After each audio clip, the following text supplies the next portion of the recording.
Major archbishop Cyril Mar ബസേലിയോസിനെ ഹാർദമായി ഞാൻ സ്വാഗതം ചെയ്യുന്നു. തിരുമേനി, ഭൗതിക നേട്ടങ്ങൾക്ക് വേണ്ടിയിട്ടുള്ള നെട്ടോട്ടത്തിനിടയിൽ കേരളത്തിലെ ജനങ്ങൾ പോലും ആധ്യാത്മിക മൂല്യങ്ങൾ കൈവിടുന്നു എന്നൊരു ഭീതി ഇന്ന് പരക്കെ ഉണ്ട്. ഇങ്ങനൊരു പ്രതിഭാസം നമ്മുടെ നാട്ടിലും ഉണ്ടാകുന്നതിന് എന്താണ് കാരണമായി അങ്ങ് കാണുന്നത്?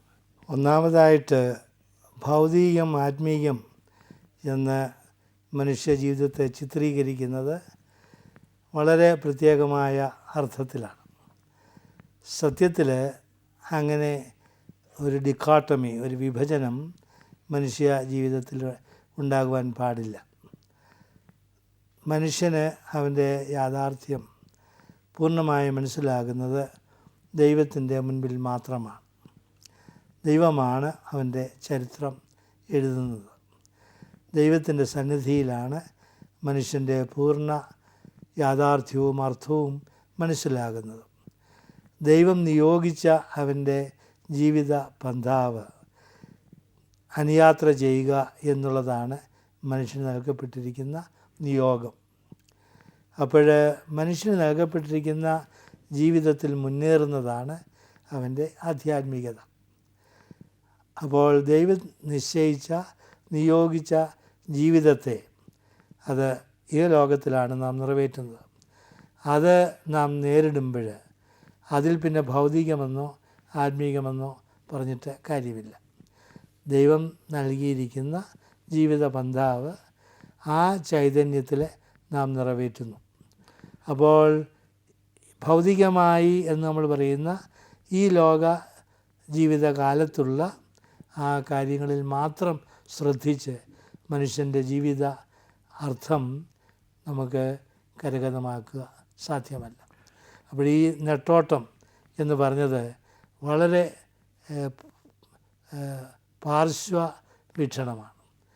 അപ്പോൾ മൊത്തത്തിൽ നമ്മുടെ ജീവിതത്തെ നാം സമഗ്രമായി കാണുകയും അതിൻ്റെ നന്മ, ആത്യന്തികമായ നന്മ നമ്മൾ കൈവരിക്കുവാൻ ശ്രമിക്കുകയുമാണ് വേണ്ടത്. പക്ഷേ നീതിബോധം കൈവെടിയുന്നത് എന്തിൻ്റെയെങ്കിലും അഭാവം കൊണ്ടാണെന്ന് അങ്ങക്ക് തോന്നിയിട്ടുണ്ടോ? ഉണ്ട്. അതായത് ഈ പറയുന്ന ദർശനത്തിൻ്റെ അഭാവമാണ്. ജീവിതത്തെ പറ്റിയുള്ള ശരിയായ ദർശനം അതിൽ വരുന്ന കുറവാണ് ഈ പറയുന്ന ഒരു പാർശ്വ വീക്ഷണത്തിന് കാരണം. നമ്മുടെ ഈ ഒരു അപജയത്തിന് കാരണം നമ്മുടെ വീടുകൾ മാത്രമായി മാറിയിരിക്കുന്നു, കുടുംബങ്ങളായി മാറിയിട്ടില്ല എന്നുള്ള സാമൂഹിക അല്ലെങ്കിൽ മനഃശാസ്ത്രജ്ഞന്മാരുടെ ഒരു വിശകലനമാണ്. അങ്ങനെ നമ്മുടെ വീടുകൾ കുടുംബങ്ങളല്ലാതായി മാറുന്നു എന്ന് അങ്ങയുടെ ദീർഘമായ അനുഭവത്തിനിടയിൽ ബോധ്യപ്പെട്ടിട്ടുണ്ടോ? ഉണ്ട്, അത് ശരിയാണ്.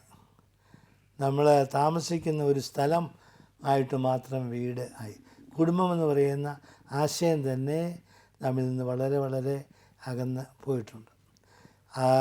മറ്റൊരു വിധത്തിൽ പറഞ്ഞാൽ മനുഷ്യനും തമ്മിൽ, അല്ലെങ്കിൽ മനുഷ്യർ തമ്മിലുള്ള ആ മ്യൂച്വാലിറ്റി, പാരസ്പര്യം, അതാണ് കുടുംബത്തിൽ നിലകൊള്ളേണ്ടത്. ആ കമ്മ്യൂണിയൻ ഓഫ് ലവ്, സ്നേഹത്തിൻ്റെ കൂട്ടായ്മ കുടുംബത്തിൽ വീണ്ടെടുക്കണം. കേരളത്തിലെ ക്രൈസ്തവ സഭാ നേതൃത്വത്തെക്കുറിച്ചുള്ള വിമർശനം, സഭാ നേതൃത്വം ഇവിടെ ഭക്തന്മാരെ സൃഷ്ടിക്കാനാണ് ശ്രമിക്കുന്നത്, നീതിമാന്മാരെ സൃഷ്ടിക്കുന്നതിന് വേണ്ടിയിട്ടുള്ള ആത്മാർത്ഥമായ ശ്രമം നടത്തുന്നില്ല എന്നുള്ളതാണ്. ആ ഒരു വിമർശനത്തോട് തിരുമേനി പ്രതികരിക്കുന്നത് എങ്ങനെയാണ്? ഒന്നാമത് നമ്മൾ ഉപയോഗിച്ച രണ്ട് ആശയങ്ങൾ, സങ്കേതങ്ങൾ ശരിയായ അർത്ഥത്തിൽ മനസ്സിലാക്കണം. ശരിയായ ഭക്തൻ നീതിമാനാണ്. ഭക്തനും നീതിമാനും എന്ന് പറയരുത്. അപ്പോൾ നീതിയില്ലാത്ത ഭക്തിയല്ല.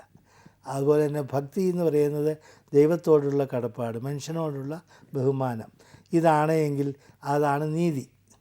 നീതി എന്ന് സാധാരണ നമ്മൾ നിർവചിക്കുന്നത് ഓരോരുത്തർക്കും കിട്ടേണ്ടത് കൊടുക്കുക, ലഭിക്കുക.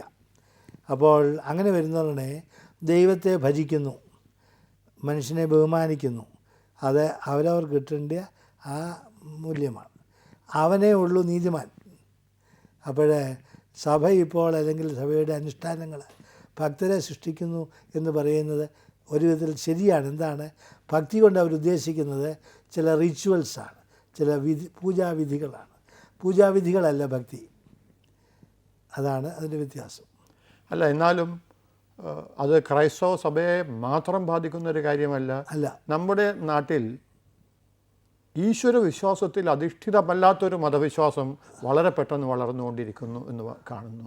അത് പൊതുവെ എല്ലാ മതങ്ങളിലും കാണുന്നു. അതാണോ ഒരു പക്ഷേ ഈ സ്പർദ്ധയ്ക്കും അതുപോലെയുള്ള സാമുദായിക സംഘർഷങ്ങൾക്കും ഒക്കെ കാരണമായി തീരുന്നത്? ഒരർത്ഥത്തിൽ ശരിയാണ്. കാരണം ഈശ്വരനെ വിട്ടുകൊണ്ടുള്ള മതാനുഷ്ഠാനം അപ്പോൾ അത് നമ്മുടെ സ്വയതൃപ്തിക്ക് വേണ്ടി നടത്തുന്ന പൂജാവിധികളാണ്, അല്ലെങ്കിൽ അനുഷ്ഠാന പ്രധാനമായ ജീവിതശൈലിയാണ്. ഈശ്വരനല്ല അവിടെ പ്രതിഷ്ഠ. അപ്പോൾ ഏത് മതമായാലും ഈശ്വരനെ കേന്ദ്രീകരിക്കാതെ ഉള്ള ജീവിതം മതാത്മകമായ ജീവിതമല്ല. പിന്നെ ഈ മതമെന്നിപ്പം നമ്മളത് പറയുന്നത് കുറച്ച് അനുഷ്ഠാനങ്ങളാണ്. ഇപ്പോൾ പള്ളിയിൽ പോകുന്നു, ശബരിമലയ്ക്ക് പോകുന്നു, അല്ലെങ്കിൽ ആൽത്തറയിൽ വന്ദിക്കുന്നു. ഇതൊക്കെയാണ് മതമെന്ന് ധരിച്ചു വച്ചിരിക്കുന്നത്. യഥാർത്ഥത്തിൽ മതാത്മകത ഈശ്വരനോടുള്ള പ്രതിബദ്ധതയാണ്. ഭാരത സംസ്കാരത്തിൻ്റെ ശക്തമായ ഒരു ആധ്യാത്മിക അടിത്തറയാണോ എല്ലാ പ്രതിസന്ധികളെയും ഒന്നല്ലെങ്കിൽ മറ്റൊരു വിധത്തിൽ തരണം ചെയ്യാൻ ഈ നമ്മുടെ വലിയ രാജ്യത്തെ സഹായിച്ചുകൊണ്ടിരിക്കുന്നത്? എനിക്ക് തോന്നുന്നു നമ്മുടെ സംസ്കാരത്തിന് വലിയ സ്വാധീനമുണ്ട് നമ്മുടെ ജീവിത ശൈലി രൂപപ്പെടുത്തുന്നതിന്. ഈ ഒറ്റ വാക്കിൽ പറഞ്ഞാൽ എൻ്റെ വ്യക്തിപരമായ ചിന്തയും സമീപനവും നമ്മുടെ ഈ ആർഷ സംസ്കാരം അല്ലെങ്കിൽ ഭാരതീയ സംസ്കാരത്തിൽ ഉള്ള അകൽച്ചയാണ് നമ്മുടെ പല അനാമത്തുകൾക്കും വിപത്തുകൾക്കും കാരണം. അതുകൊണ്ട് നമ്മുടെ സംസ്കാരം നാം ഒരു ജനതയായിട്ട് തിരിച്ചെടുക്കണം. അത് നഷ്ടപ്പെട്ടെങ്കിൽ അത് തിരിച്ചെടുക്കണം എന്നുള്ളതിൽ ഞാൻ വളരെ ശക്തമായ വാദം ഉന്നയിക്കുന്ന ആളാണ്. അപ്പോൾ അതിനെന്തുകൊണ്ടാണെന്ന് ചോദിച്ചാൽ അതിൻ്റെ സമ്പന്നത. നമ്മുടെ സംസ്കാരം വെറും മതാനുഷ്ഠാനത്തിൽ ഒതുങ്ങിയതല്ല, പ്രത്യേകിച്ച് മതാനുഭവത്തിൽ ഉളവാകുന്നതാണ്. വേറൊരു വിധത്തിൽ അതിനെ കണ്ടാൽ മതം സത്യത്തിൽ സംസ്കാരത്തിൻ്റെ ഒരു ഭാഗമാണ്. എല്ലാ ജനതകൾക്കും സംസ്കാരം, അവരുടെ സംസ്കാരമുണ്ട്. അതുകൊണ്ടാണ് ഒരു സംസ്കാരം മറ്റൊന്നിനേക്കാൾ മെച്ചമാണ് എന്ന് പറഞ്ഞിട്ട് കാര്യമില്ല. എല്ലാ ജനതയ്ക്കും അവരുടെ സംസ്കാരമുണ്ട്. ഈ സംസ്കാരത്തിൻ്റെ ഒരു സംസ്കൃതിയാണ് നമ്മുടെ മതം എന്ന് പറയുന്നത്. അപ്പോൾ ആ മതത്തെ നമ്മൾ വീക്ഷിക്കുന്നത് അങ്ങനെ വേണം. അപ്പോൾ അതിൻ്റെ പിറകിൽ നിൽക്കുന്നത് നമ്മുടെ സംസ്കാരമാണ്. ഈ സംസ്കാരം വിട്ടുപോയിട്ട് നമ്മൾ മതത്തെ ചിത്രീകരിക്കുമ്പോഴോ മതത്തെ കെട്ടിപ്പടുക്കുമ്പോഴോ നമുക്ക് മാർഗഭ്രംശം ഉണ്ടാകും. ഇന്നുണ്ടാകുന്നത് അതാണ്. ഇന്ന് പല മതങ്ങൾ സൃഷ്ടിക്കാനാണ് നമ്മുടെ ശ്രദ്ധ. എന്നാൽ അതിനെല്ലാം അടിസ്ഥാനപരമായിട്ട് നമുക്കൊരു സംസ്കാരം നിലനിന്നിരുന്നു. ഒരു വിധത്തിൽ പറഞ്ഞാൽ നമ്മുടെ മതാത്മകത അവിടെയാണ് തുടങ്ങിയത്. ഇത് സത്യത്തിൽ അത് ഭാരതത്തെപ്പറ്റി പറയുമ്പോൾ നമുക്കൊരു ധർമ്മമുണ്ടായിരുന്നു. ഈ ധർമ്മത്തിൻ്റെ സ്ഥിതിവിശേഷമാണ് പിന്നീട് നമുക്കുണ്ടായ സകല മതങ്ങൾക്കും ആധാരമായിട്ട് നിൽക്കുന്നത്.